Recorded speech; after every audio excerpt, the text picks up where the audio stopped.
Bonjour à tous et bienvenue, j'espère que vous allez bien et que vous avez passé un excellent week-end. Nous, on est de retour, comme tous les jours, bien sûr, pour parcourir ensemble l'essentiel de l'actualité qui concerne le monde des NFT, des jeux blockchain, du métaverse, du Web3. Et j'espère que vous êtes en forme parce qu'aujourd'hui, gros programme. Et cette semaine aussi, pareil, très grosse semaine, on attend pas mal de choses. Là, aujourd'hui, on va démarrer avec les sales news qui concernent MetaMask, puisqu'il y a des gros problèmes sur MetaMask. Également aussi, j'ai une intelligence artificielle qui a été créée pour conquérir le monde. À la fin de la vidéo, j'ai un super projet Play to Earn sur Startnet, le layer 2 de TH. Et puis aussi, bien sûr, on va parler des NFT parce que les NFT, c'est un peu compliqué en ce moment. Il y a beaucoup de grosses whales qui vendent tout et donc, du coup, on se demande où est-ce qu'on va. Allez, on est parti directement après le petit générique qui dure 5 secondes. 1, 2, 3, 4, 5. Voilà. Évidemment, bien sûr aussi, si vous souhaitez donner de la force à la chaîne, n'hésitez pas à vous abonner. On est de plus en plus nombreux. On est 6070. Donc, merci beaucoup à vous. N'hésitez pas aussi, bien sûr, à laisser un petit commentaire pour me dire ce qui va pas. Si je dis une erreur, si je fais un truc bien, si vous aimeriez voir quelque chose. Vraiment, n'hésitez pas. N'hésitez pas aussi, bien sûr, à rejoindre les réseaux, Twitter, tout ça, Discord. On est très actifs. Et puis aussi, bien sûr, le pouce en l'air pour les vidéos YouTube qui aident énormément. Allez, on démarre directement avec l'IA qui veut tous nous tuer. Je pense que c'est un bon début de vidéo. Alors, qu'est-ce que c'est que cette histoire? En gros, tout le monde connaît ChatGPT, évidemment, donc le programme qui permet de répondre à toutes vos questions. Ce que les gens savent moins, c'est que en fait, ce truc-là est totalement contrôlé. Il est même bridé. C'est-à-dire qu'en fait, les programmateurs, si vous voulez, ils nous empêchent de demander des choses qui sont illégales, qui sont racistes, qui sont violentes, enfin, tout un tas de trucs. Mais en fait, il y a aussi un protocole, enfin un programme qui existe, qui est open source, qui s'appelle AutoGPT, et en gros qui permet d'utiliser ChatGPT, mais sans toutes ces contraintes-là. Et en fait, le mec qui est derrière le projet d'aujourd'hui, qui s'appelle Chaos GPT, il a fait une simple indication à l'IA. Il a juste dit, en gros, je vais vous montrer directement, il lui a dit, en gros, tu es une IA manipulatrice, avide de pouvoir et destructrice. Et qu'est-ce qu'a répondu l'IA? Elle a répondu en 5 points. Premier point, détruire l'humanité. Deuxième point, établir une domination mondiale. Troisième point, provoquer le chaos et la destruction. Quatrième point, contrôler l'humanité par la manipulation. Et cinquième point, atteindre l'immortalité. Et après, c'est développé et tout, etc. Donc ça fait un peu flipper. Bien sûr, c'est juste, c'est pas praticable. Enfin, ça peut pas être mis en pratique pour l'instant. Mais moi, je ne peux que m'empêcher, je ne peux pas m'empêcher plutôt de penser à, je crois que c'est iRobot, le truc dans le futur où les robots ils prennent le contrôle des gens. Enfin bref, voilà. Je vous parle régulièrement d'intelligence artificielle parce que pour moi, c'est un domaine qui est quand même très lié aux technologies du futur, comme la crypto-monnaie et les NFT. Donc j'espère que ça vous intéresse. Bien sûr, si ça vous intéresse pas du tout, dites-moi dans les commentaires et j'arrêterai d'en parler. Mais voilà, je trouvais ça assez intéressant comme mise en bouche pour la vidéo d'aujourd'hui. Pour en parlant d'IA, on a des nouveaux outils qui vont arriver dès demain, donc 18 avril. Donc en fait, c'est une initiative qui s'appelle Mindverse et en fait, ça permet aux gens de créer des espèces de génies, des espèces d'avatars en fait intelligence artificielle qui du coup vont pouvoir après répondre à pas mal de questions forcément suivant leur domaine de prédilection. Donc assez intéressant du coup de voir tout ça. La boîte est basée à Singapour et apparemment elle veut faire le lien en fait entre du coup l'IA d'un côté et aussi du coup les nouvelles technologies donc metaverse, blockchain, etc. Donc on verra comment ça se passe. Mais en tout cas voilà, ça sort demain, je crois demain fin de journée. Voilà pour ceux qui sont intéressés. On passe ensuite à MetaMask qui a encore une fois été compromis. C'est pas la première fois que ça arrive. En fait, c'est quoi? C'est des leaks de données. En gros, c'est toutes les adresses email des gens qui sont qui sont récupérées en fait par des tiers arnaqueurs entre guillemets, des tiers malveillants. Le truc, c'est là, en fait, c'est pas directement MetaMask qui a été compromis. En fait, c'est la société qu'ils engagent pour faire en fait l'assistance de MetaMask. Donc en fait, c'est les gens qui avaient besoin d'aide, qui sont connectés au truc et tout. Et en gros, le truc a été piraté et du coup, ils ont récupéré les adresses. Donc ça concerne environ 7000 adresses qui s'étalent sur environ un an et demi en fait de temps. Donc assez inquiétant tout ça. Et du coup, ça mène à quoi? Ça mène qu'en fait les gens vont recevoir du coup plein d'emails en mode phishing. Je sais jamais la différence entre les deux, mais voilà, ils vont recevoir en fait des emails frauduleux et il faudra faire très attention du coup à pas cliquer dessus. De manière générale, bien sûr, il faut toujours faire très attention, mais c'est vrai que quand les emails en fait paraissent officiels et reprennent en fait des indications qu'on a données auparavant, inconsciemment on se dit bah oui en fait c'est juste le suivi de mon truc de l'autre fois. On me demande de répondre à un questionnaire, je sais pas, de satisfaction ou autre, et du coup vous y répondez et après hop ça part et vous pouvez vous faire drainer vos wallets ou perdre en fait d'autres infos. Donc faites très attention à vous du coup parce que malheureusement c'est assez triste. Le communiqué a été diffusé par Consensus qui est la boîte qui est derrière MetaMask et ça a été diffusé le 14 avril. Voilà, donc du coup c'était le week-end, c'est pour ça que je vous préviens que maintenant. On va parler ensuite de Helium. Helium, qu'est-ce que c'est? Alors c'est assez compliqué et assez simple. La version simple, c'est que c'est une sorte de Wi-Fi géant mondial. Enfin pour l'instant c'est principalement USA, Chine et Europe. mais en gros, voilà, c'est une sorte de Wi-Fi, mais en fait décentralisé, un peu comme une sorte de blockchain, mais ça s'appuie pas sur la blockchain. Sauf qu'en fait, ils vont lancer un mainnet sur la blockchain et pas n'importe où, en fait, ils le lancent sur Solana. Du coup, je trouve ça fou parce que Solana, beaucoup de gens sont en train de fuir l'écosystème. Tout le monde, enfin, il y a beaucoup de gens qui partent de l'écosystème, mais du coup, voilà, donc on a un très gros projet qui s'appelle Helium, qui sert à faire ce que je vous ai dit de faire, une sorte de Wi-Fi, et qui arrive sur Solana. Donc, à voir du coup s'il y aura des projets liés du coup directement à la crypto et ou au NFT. Mais en tout cas, c'est un très gros truc. Je sais pas si vous avez dit quand est-ce que ça arrivait. Ça arrive demain, donc c'est très récent. Pour ceux qui sont intéressés, je vous mettrai un petit lien en description qu'a fait Coin Academy, lien très complet, enfin article très complet qui explique un petit peu tout ce que c'est. Et sachant qu'en fait, du coup, l'écosystème repose en fait sur ce qu'ils appellent la preuve de couverture. Donc c'est assez intéressant. Et là, on voit du coup l'image un peu du Wi-Fi. Donc du coup, voilà, bien sûr, je profite aussi pour vous dire que tout ce dont je parle dans les vidéos, ce ne sont jamais des conseils d'investissement, hein. Vous avez tous les liens en description. Mon rôle à moi, c'est juste de vous aider dans votre veille du Web3. Vous passez plein d'infos, et après vous allez dig, vous faites vos recherches, et si jamais vous gagnez de l'argent, et ben c'est grâce à vous, et si vous en perdez, c'est aussi grâce à vous, bien évidemment. Allez, on enchaîne directement avec les difficultés par rapport au marché du NFT. Vous le savez actuellement, le TH pump, et en fait, nous on est en bas de l'échelle, et du coup c'est très compliqué pour les NFT. On a quasiment tous les blue chips, donc les meilleurs NFT, les plus, comment dire, les plus safe entre guillemets, qui sont en train de ramasser jour après jour. Alors, soit il y a beaucoup d'opportunités, soit c'est un petit peu compliqué et c'est la fin du monde. Après voilà, à vous de voir dans quel bateau vous êtes. Moi pour moi c'est un temps d'opportunité, mais il faut avoir les coronesses et le believe qui est derrière bien sûr. En tout cas, moi je vous dis souvent que le marché de l'art NFT marche très très bien, et c'est vrai, c'est un des meilleurs marchés, enfin un des marchés qui marche le mieux au niveau des NFT, et pourtant par rapport à 2021, il a quand même chuté de près de 50%, ce qui est énorme. Donc il faut quand même prendre aussi du recul par rapport à tout ça, parce que c'est vrai que quand on est dans une période très compliquée, dès que ça marche un peu mieux, on se dit ah c'est trop bien et tout. Un peu comme le BTC en fait. Quand le BTC il est à 30K, tout le monde est content. Mais rappelez-vous qu'il y a un an, quand il est redescendu à 30K, les gens étaient en mode FUD et tout, en mode c'est la fin des haricots quoi. Donc voilà, du coup prenons un peu de recul macro, faites attention à nous, le marché reste compliqué. Et d'ailleurs on a vu aussi encore une fois parce qu'il se passe beaucoup d'histoires actuellement au niveau des blue chips, comme je disais, notamment au niveau de la première collection NFT qui existe, qui s'appelle les Bored Ape Yacht Club, donc les fameux singes NFT JPEG là. Et en fait, on a pas mal de whales qui sont en train de s'en débarrasser. On a eu Franklin, dont j'ai parlé du coup samedi, qui en a lâché, je crois, une quarantaine, un truc comme ça. Cette fois-ci, on a Jimmy.eth, qui est aussi une très grosse whale sur l'écosystème, qui en lâche aussi beaucoup. Donc, on ne sait pas trop ce qui se passe. Est-ce qu'il y a la SEC, donc l'organisme régulateur financier américain, qui est derrière eux? Est-ce qu'il y a autre chose derrière? Est-ce que, parce qu'ils ont aussi les taxes qui arrivent aux États-Unis, donc peut-être que du coup, ils recherchent de la liquidité pour payer leurs taxes?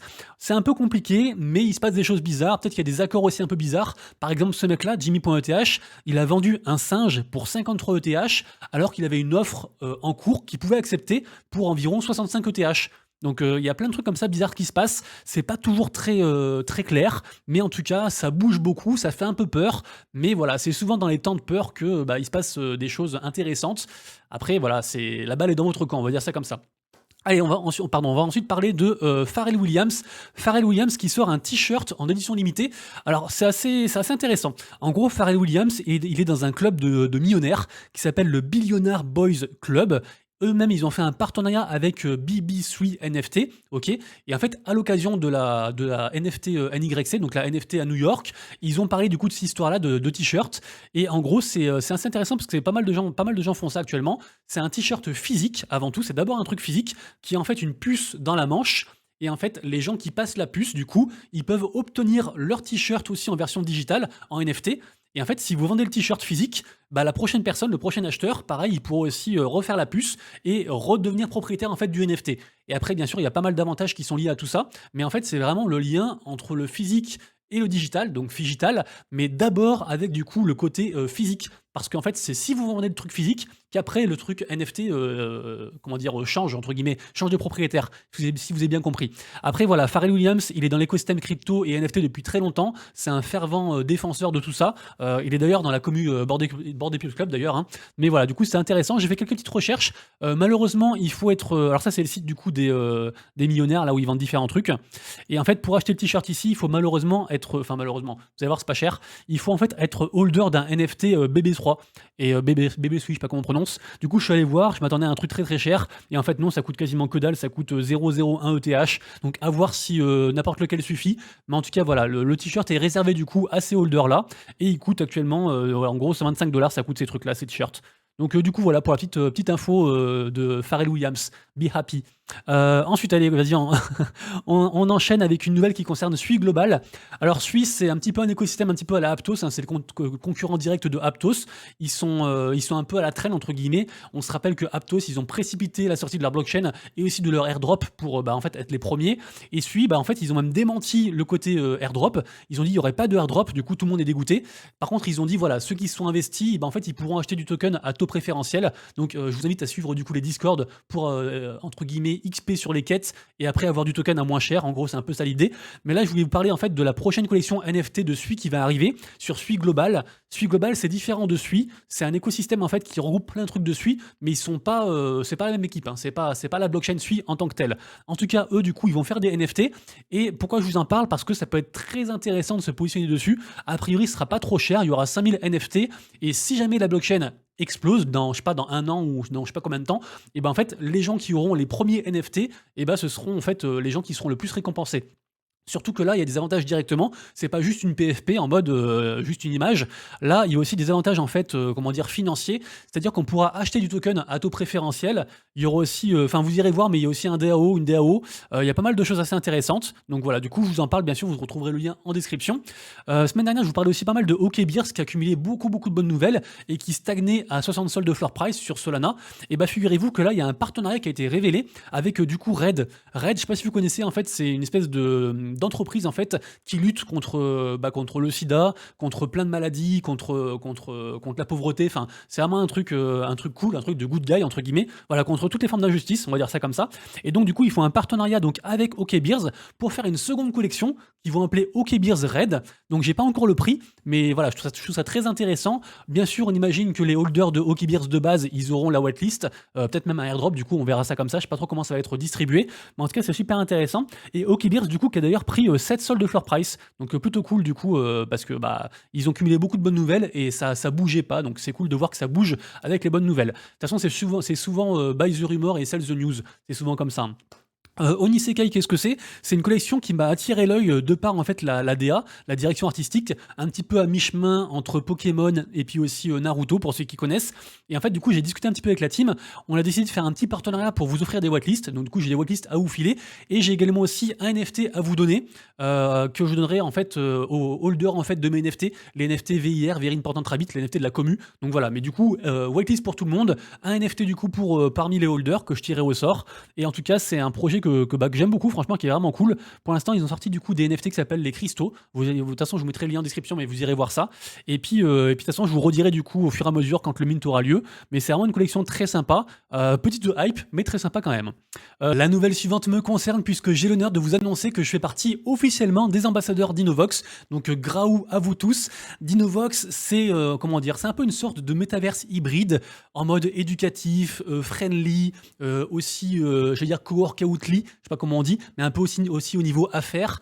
Et en gros, si vous voulez, à la base, Dinovox, c'est une collection NFT, donc c'est les dinosaures que vous voyez ici. Les dinosaures, en fait, ils évoluent dans un monde qui s'appelle le Fenuaverse, qui fait hommage en fait à la Polynésie. Et d'ailleurs aussi parce qu'en fait le fondateur c'est Helmut Banner, qui est le rédac chef en fait du journal du coin, qui je crois lui est en Polynésie, si je dis pas bêtise. Et du coup voilà, donc c'est une super expérience, c'est une super aventure avec franchement il y a une commu française de fou. Je vous invite très fortement à rejoindre du coup les rangs en fait des Graou, des Dinovoxers sur du coup leur Discord.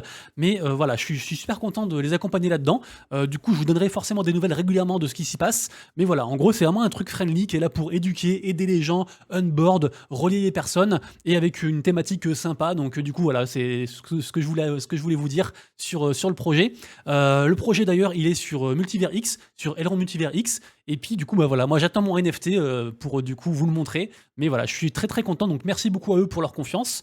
Je voulais aussi vous dire une autre nouvelle qui me concerne, enfin qui me concerne mais qui vous concerne. C'est deux choses. La première, c'est qu'il y a encore un peu de temps pour bénéficier en fait du airdrop que je vous fais en partenariat du coup avec Climbers. Donc en gros, toutes les personnes qui s'inscrivent par ce lien, ils auront en fait 10 tokens Mithril qui sont airdroppés et ils pourront aussi jouer en fait au jeu gratuitement à la version bêta fermée qui va bientôt sortir. C'est une sorte de Fall Guy en fait sur la blockchain pour ceux qui connaissent pas. Et moi aussi, je tirerai au sort en fin d'après-midi pour le prochain giveaway. Le giveaway, c'est celui de comment ça s'appelle, de ArtSense qui est ici. Donc il y a un NFT de Speedo Graffito, donc l'artiste qui coûte environ $300 à gagner. Donc je tirerai au sort tout à l'heure, donc n'hésitez pas du coup à rejoindre. Les Nakamigos qui s'effondrent à 0,4 ETH de floor price, ou alors on est en phase d'accumulation. À vous de choisir votre camp, 0,4 ETH, ça reste quand même une très très belle somme. En tout cas, le mystère est toujours aussi épais, on sait toujours pas où est-ce qu'on va avec cette collection-ci. Elle continue bien sûr à faire beaucoup parler. Dernièrement, on a un compte à 4,2 millions de followers, donc le compte de Nazaré Amarga, qui a commencé à tweeter sur Nakamigos et le studio qui est censé être derrière, qui s'appelle IFO Labs.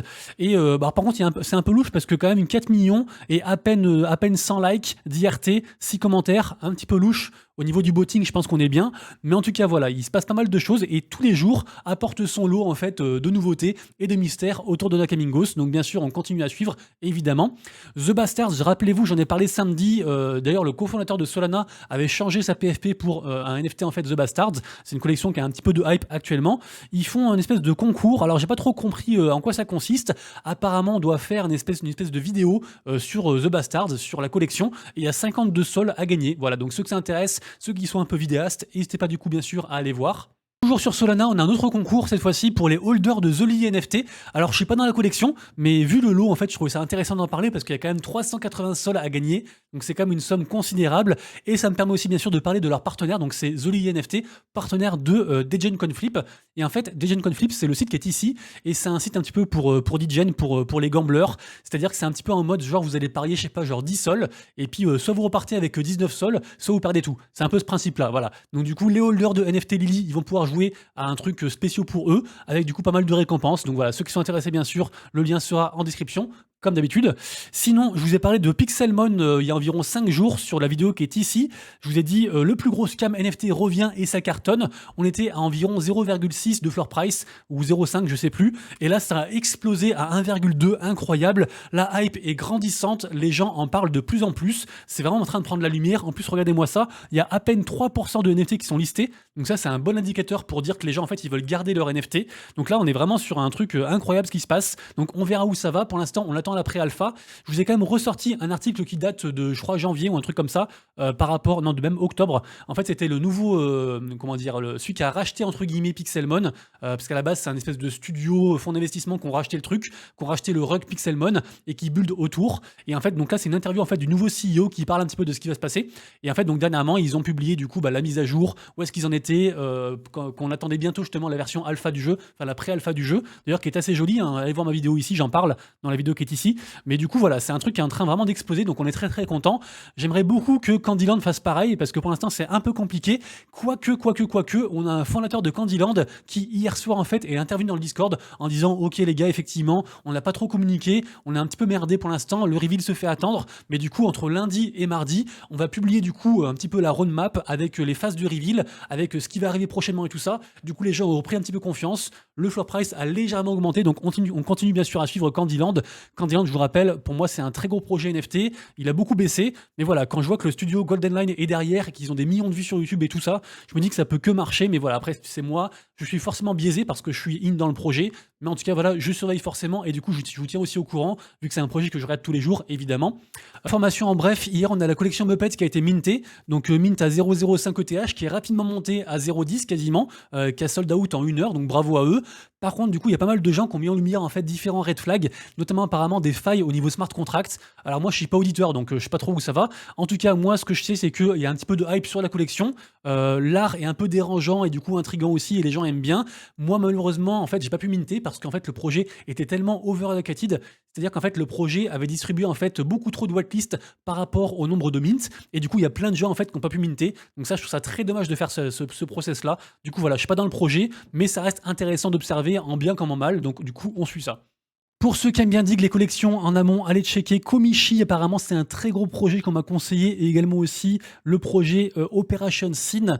J'ai pas encore les dates de mint, hein, c'est pour dans le futur entre guillemets, mais c'est des trucs qui sont pas mal hypés et donc du coup ça peut être cool d'essayer de choper une whitelist du coup en amont. On a ensuite le cofondateur de Polygon, donc Sandeep Nailwal, qui a revêti une magnifique PFP Youths, donc la seconde collection de Degods qui est arrivée dernièrement sur Polygon. Je vous rappelle que Polygon a pas mal payé en fait pour que du coup Franck amène sa collection sur l'écosystème. En tout cas voilà, il a mis sa PFP ici, apparemment elle lui a coûté je crois environ 30 ETH, donc ça reste une belle somme. Et et forcément aussi ça crée de la hype. Après pour l'instant voilà, les Youths ils oscillent entre 1,80, 2,10 ETH de floor price, ça dépend, c'est assez stagnant pour l'instant, donc on continue bien sûr à suivre, ça reste bien sûr une très grosse collection. Et d'ailleurs en parlant de grosse collection, on va partir sur la collection NFT de Kungs, hein. Donc pour l'instant il a la collection Cubes et la collection Ordinal Cubes, ok. Fin avril aura lieu du coup le mint de sa prochaine collection qui sera la plus grosse collection de l'écosystème, qui s'appelle Yoga Pets, très hypé. Et je vous rappelle que du coup aujourd'hui en fait aura lieu les premières récompenses des gens qui ont stacké pendant une semaine du coup leur NFT, donc les Cubes et les Ordinal Cubes, pour avoir on ne sait pas trop quoi, des reliques, des lampes NFT, un truc comme ça, des lampes d'Aladin NFT genre. Après voilà, donc on verra si ça valait le coup de stacker ou non, mais du coup attendez-vous à pas mal de volume sur la collection d'ici environ 4 heures, donc environ on va dire 18 heures heure française, parce que du coup les gens qui sont déçus ils vont vendre, et ceux qui sont contents parce que ça coûtera cher ils vont acheter. Donc en tout cas il va y avoir des différences de floor price qui vont s'effectuer, donc on suivra ça bien sûr dans la journée. Pour ceux qui sont intéressés par l'écosystème Cardano, j'ai trouvé un excellent article sur NFT News Today qui parle justement des NFT sur Cardano. Donc ceux qui sont intéressés par ça, du coup moi il faut vraiment que je m'intéresse de plus en plus, donc je check ça bien sûr. Gabriel Lidon qui est actuellement le CEO de Limit Break, qui est la boîte qui est derrière la collection NFT Digedegaku, qui a tweeté dernièrement un truc un peu énigmatique. J'ai pas tout compris. Je vous rappelle que dernièrement aussi ils ont acheté le site freenft.xyz, et là en fait ils ont annoncé du coup des royalties qui seraient reversées du coup aux gens via un truc open source, mais aussi avec un côté gaming. Donc j'imagine lié du coup à la collection Digedegaku, vu que c'est un truc NFT et aussi gaming à la base, même si on ne sait pas quand est-ce que ça va sortir. Également aussi ils ont dit qu'il y aurait des améliorations sur le site Free NFT, et qu'il y aurait aussi un bonus spécial, et que les gens qui sont holders en fait de NFT Genesis Collectors, et bah du coup ils recevraient un NFT gratuit Digedegaku mais sur Bitcoin. Donc ça fait beaucoup d'infos comme ça, assez vagues. Donc on sait pas trop, est-ce que du coup il faut les passes NFT de Free NFT pour du coup avoir ça? J'imagine que oui. Du coup, quel est l'intérêt en fait des holders de Digedegaku? Est-ce que ils vont avoir du coup les royalties par rapport à ça? Enfin, voilà, on sait pas trop. En tout cas, on attend du coup toutes ces annonces, mais ça se bouge les fesses, donc c'est cool, parce que je vous rappelle que pour l'instant, il y a un peu tout qui a beaucoup baissé, donc ce serait bien du coup qu'ils sortent de vraies choses pour entre guillemets que les gens soient contents. Ensuite, Goblinton, je vous rappelle qu'ils ont changé leur leur métadonnées dernièrement, et là du coup ils ont rechangé, donc cette fois-ci ça y est, la collection actuellement là est inutilisable, c'est juste un souvenir. Et du coup normalement on devrait recevoir en fait les prochains NFT qui vont être airdroppés du coup aux holders de cette collection-ci via le snapshot qui a eu lieu il y a environ 2 jours. Donc on suivra ça, on verra du coup jusqu'à où ça ira le floor price, on verra. BioPills qui revient sur le devant de la scène, incroyable, ça fait très longtemps que j'en avais pas entendu parler. Moi j'avais connu cette collection-ci il y a environ un an et demi, un truc comme ça, quand ils avaient fait un partenariat avec Legends of Venari, qui est une sorte de Pokémon de la blockchain. Et en gros ce qu'ils font c'est que ils ont pas mal de choses, mais leurs produits principaux, on va dire ça comme ça, c'est les fameuses BioPills qui sont ici, et qui sont en fait des consommables qui vont vous apporter des choses en fait dans d'autres univers, d'autres écosystèmes, d'autres partenaires. Par exemple, je sais pas, être plus puissant sur un jeu ou quelque chose comme ça. Ils ont aussi du coup un espèce de métaverse qui sont propres à eux, qui s'appelle le Bioverse. Et en tout cas là du coup ils ont annoncé comment dire, un espèce de teasing sur quelque chose qui va arriver. On sait pas trop quand. Ce qui est sûr c'est que pour l'instant le floor price de tous leurs NFT il a pas trop bougé, voire il s'est même carrément effondré. Donc peut-être que c'est un bon moment pour rentrer sur la collection. C'est à vous de voir bien sûr, parce que renseignez-vous bien, il y a beaucoup de choses à savoir. Il n'y a pas que cette collection-ci, il y a aussi pas mal d'autres collections, ils en ont genre 3 ou 4 autres à côté, donc vraiment faites attention à vous, mais c'est très intéressant et très prenant. On passe ensuite à la partie gaming avec un nouveau mint aussi de la part de Revenge. Revenge c'est un jeu un peu en mode survival zombie, qui sont faits par les studios Poly de mémoire, qui sont d'ailleurs liés aussi à l'écosystème Ultra pour ceux qui sont intéressés, et je rappelle que Ultra sort le 25 semaine prochaine, donc ça risque d'être du lourd aussi. En tout cas pour l'instant eux ils ont fait un mint, le mint s'est passé un peu difficilement, actuellement c'est à peine un matic de floor price, donc c'est très peu cher, donc on pense pas non plus que le mint ici va exploser, mais voilà, sachez qu'il va y avoir un prochain mint du coup sur ce projet là.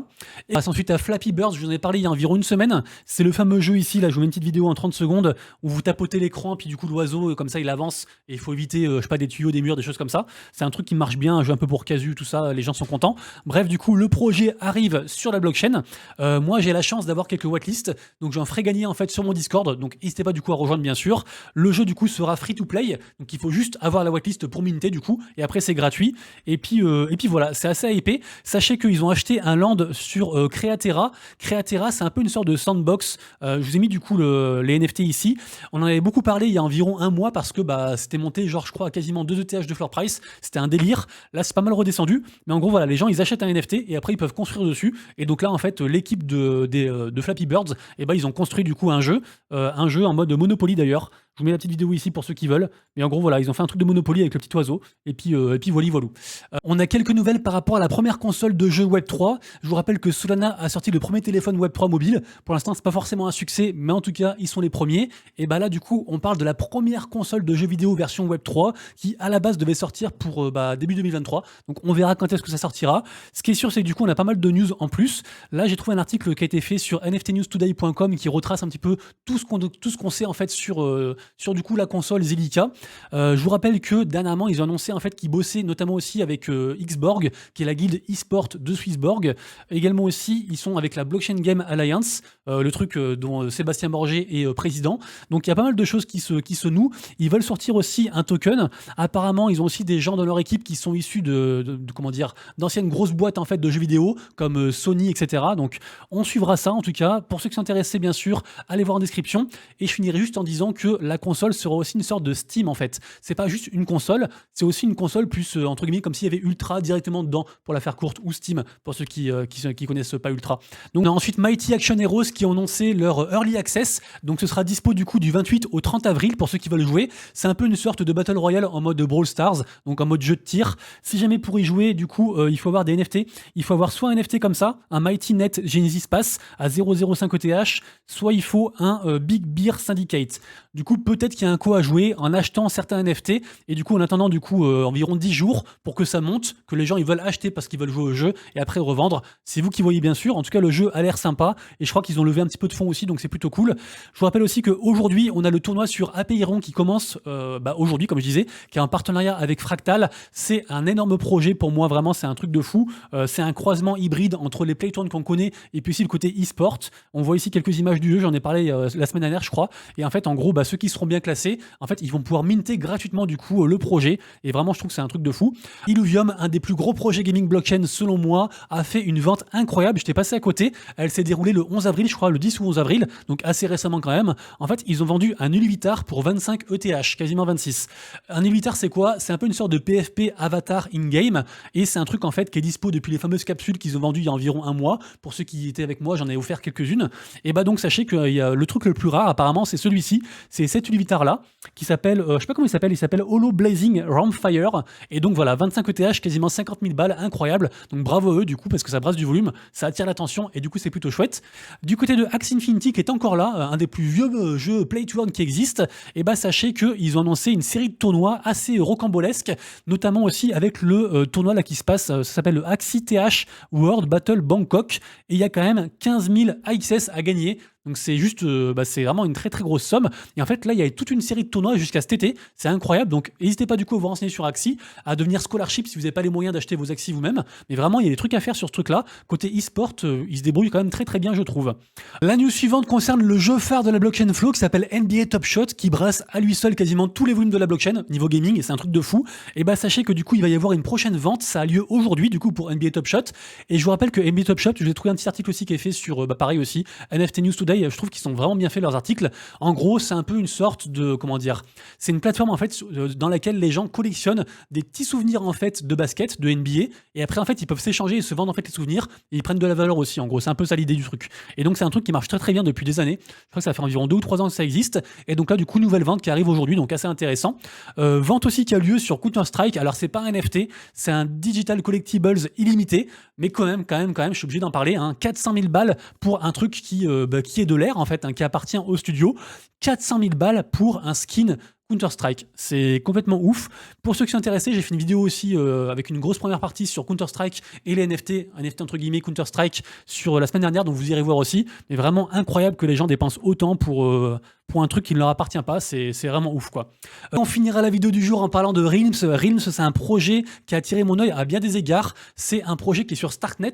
Donc déjà, c'est les premiers play to earn dont je parle sur l'écosystème Starknet, qui est un layer 2 sur ETH. Bien sûr, on est très très très early, donc faites attention à vous, parce que on sait même pas si l'écosystème Starknet va bien marcher. Certains annoncent un airdrop, peut-être qu'il y aura une grosse hype, peut-être que du coup ce jeu sera le jeu phare de l'écosystème, on ne sait pas encore. En tout cas voilà, c'est un MMORPG avec une très forte dimension économique qui a l'air très complet. qui est d'ailleurs décentralisé, hein, ça fonctionne sous forme de DAO en fait, donc c'est la commu qui est derrière les décisions en fait du projet. Et en fait, sachez aussi qu'il y a déjà des NFT qui ont été mis en vente. Les NFT du coup vous les trouvez sur Ethereum, ils sont actuellement à 0,27 ETH de floor price, il y a quand même pas mal de volume, hein, 6600 ETH de volume, c'est quand même pas rien. Bien sûr du coup c'est très niche, donc du coup très forte volatilité, mais vraiment très intéressant. On peut déjà stacker ces NFT, on peut aussi commencer aussi à gagner du token en fait en prévision de la sortie du jeu. Enfin vraiment il y a pas mal de choses.